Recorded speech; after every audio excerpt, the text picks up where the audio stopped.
Stove on பண்ணி ஒரு pressure cooker வச்சுக்கோங்க.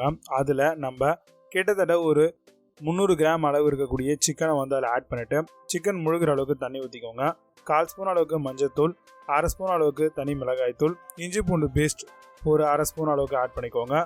கொஞ்சமாக தண்ணி தேவைப்பட்ட ஆட் பண்ணிவிட்டு இதை மூடி நம்ம 4 விசில் வந்து விட்டு எடுத்துக்கலாம். ஏன்னா இதை பிச்சு போடுறதுக்கு அதுதான் கரெக்டான விசில் டைமிங்காக இருக்கும். இப்போ நம்ம விசில் விட்டு எடுத்தாச்சு.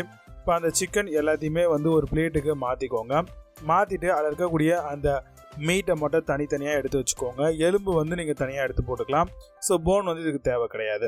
இப்போ ஸ்டவ் ஆன் பண்ணி பேன் வச்சுக்கோங்க. அதில் நல்லெண்ணெய் ஒரு 3-4 ஸ்பூன் ஊற்றிக்கோங்க.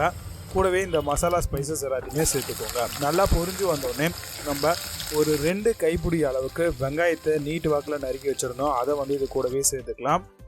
பூண்டு இஞ்சி பேஸ்ட்டு தனியாக சேர்த்துக்கணும். பச்சை மிளகாய் 2 கட் பண்ணி சேர்த்துக்கலாம். கருவேப்பிலை ஒரு கை நிறைய சேர்த்துக்கலாங்க. சேர்த்துட்டு ஃபர்ஸ்ட்டு வெங்காயம் நல்லா ப்ரௌன் ஆகிற வரைக்கும் வதக்கலாம். இப்போது இஞ்சி பூண்டு பேஸ்ட் நான் சொல்லியிருந்தேன் இல்லையா, அதை வந்து இது கூடவே நம்ம சேர்க்கறது பெட்டரான ஒரு ஆப்ஷனாக இருக்குங்க. இப்போ எல்லாத்தையும் சேர்த்துட்டு நல்லா வந்து சாட்டே பண்ணி விடுங்க. தக்காளி வந்து நம்ம 3 தக்காளி வந்து கட் பண்ணி சேர்த்துருக்கோம்.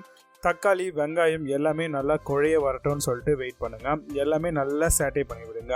இப்போ எல்லாமே நல்லா சேட்டை ஆனதும் சிக்கனை நம்ம உதுத்து வச்சுருக்கோம். அதாவது எலும்பு தனியாக மீட் தனியாக எடுத்து வச்சுருக்கோம். இப்போ அந்த சிக்கனை ஓரமாக வச்சுட்டு இப்போ நம்ம ஆல்ரெடி வச்சுருக்கக்கூடிய அந்த கிரேவி பேஸ்ட் இருக்கு இல்லையா, அதில் வந்து 1 ஸ்பூன் அளவுக்கு தனி மிளகாய்த்தூள், கரம் மசாலா 1 ஸ்பூன், தேவையான அளவுக்கு உப்பு சேர்த்து நல்லா மிக்ஸ் பண்ணி விட்டுருங்க. இப்போ கொஞ்சமாக நம்ம ப்ரெஷர் குக் பண்ணியிருந்தோம் இல்லையா தண்ணி, அந்த சிக்கன் தண்ணி, அந்த தண்ணியை வந்து இதில் ஊற்றிக்கோங்க. ஊற்றிட்டு நல்லா மிக்ஸ் பண்ணி விடுங்க. நல்லா கொதி வரட்டும்னு வெயிட் பண்ணுங்கள். இப்போ நல்லா கொதி வந்து எண்ணெய்லாம் பிரிஞ்சு வந்துருச்சு. இந்த டைமில் நம்ம பிச்சு வச்சுருக்கக்கூடிய அந்த கோழியை வந்து நம்ம சேர்த்துக்கலாங்க. எல்லாத்தையும் நல்லா சேர்த்துட்டு நல்லா வந்து சாட்டே பண்ணுங்கள். நம்மளுக்கு வந்து கொஞ்சம் தண்ணி அதிகமாகிடுச்சு, நீங்கள் கொஞ்சம் தண்ணி கம்மி பண்ணிக்கோங்க.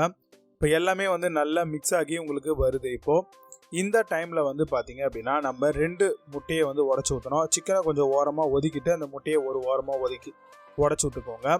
உடச்சிட்டு அதை வந்து பார்த்திங்கன்னா அதே ஹீட்லேயே வந்து பார்த்திங்கன்னா நல்லா மிக்ஸ் பண்ணி விடுங்க. நல்லா உங்களுக்கு வந்து முட்டை வந்து மிக்ஸ் ஆகி வரும். இந்த டைமில் எல்லாத்தையும் ஒன்றா வந்து மிக்ஸ் பண்ணுங்கள். நல்லா உங்களுக்கு மிக்ஸ் பண்ணிங்க அப்படின்னா உங்களுக்கு சூப்பரான சிக்கன் பொடி மாஸ் ஆல்மோஸ்ட் ரெடியாகினே வருது. இந்த டைமில் கொஞ்சமாக கொத்தமல்லி தழைகள் வந்து நம்ம தூவி விட்டுடலாம்.